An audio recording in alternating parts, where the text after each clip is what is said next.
The second part, I guess it's time for a story. Yes. Go ahead. So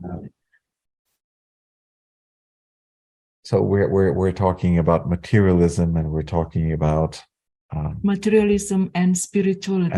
How do they come together? Right?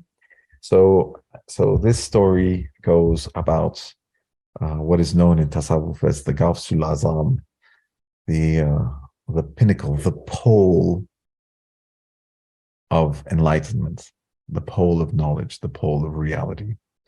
And this is Abdul Qadir Gailani. And there is a Sufi scholar who is traveling from Damascus to Baghdad to visit Abdul Qadir Gailani. And on his path, he sees a man praying under a tree in the middle of the desert. And he has a little prayer mat, and he's praying and he's praying. All he does is pray. And so he goes up to this man and he says, "What are you doing?" He said, all my life I spend in prayer.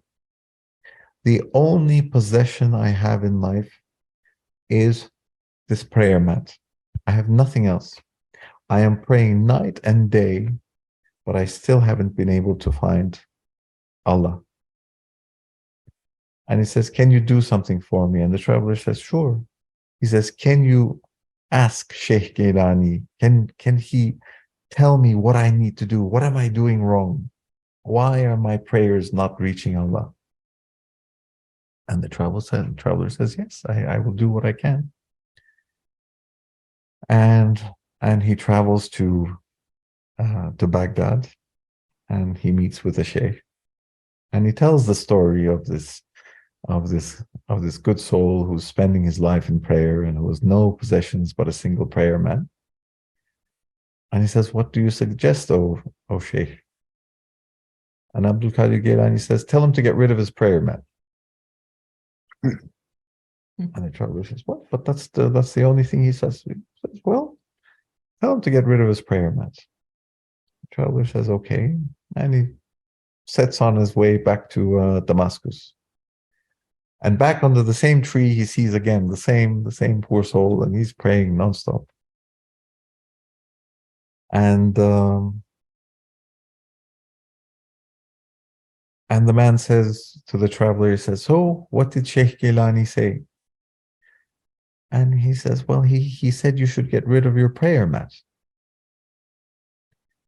He says, "This is the only thing I have. My whole fear in life, my whole worry is that what if I lose this prayer mat? I cling to it because it is my only way to Allah." And it is Sheikh Gailani that sees from all the way over there that what is between him and Allah is that singular possession.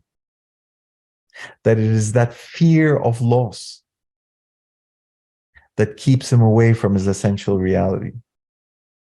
And even if you fear losing one single thing, you cannot be with that singular consciousness because your ego has a hold of you. So it is not which possessions you have, which possessions you are fortunate to be born with, or you are fortunate to encounter along your way. It is the fear of losing them. It is the idea that they belong to you in one way or another. It is the thought that they are not on loan to you. So, because we are constantly living this singular existence, if you are going to find reality, you have to find it in your everyday life. If you are sifting through grains of rice, you have to find Allah in between those grains of rice. If you are managing hedge funds, you have to find your essential reality in what you do every day. It is not what you do, it is how you do it. and your perception. There's beauty in everything in life, whether you're a nurse, a soldier, a doctor, whatever it is.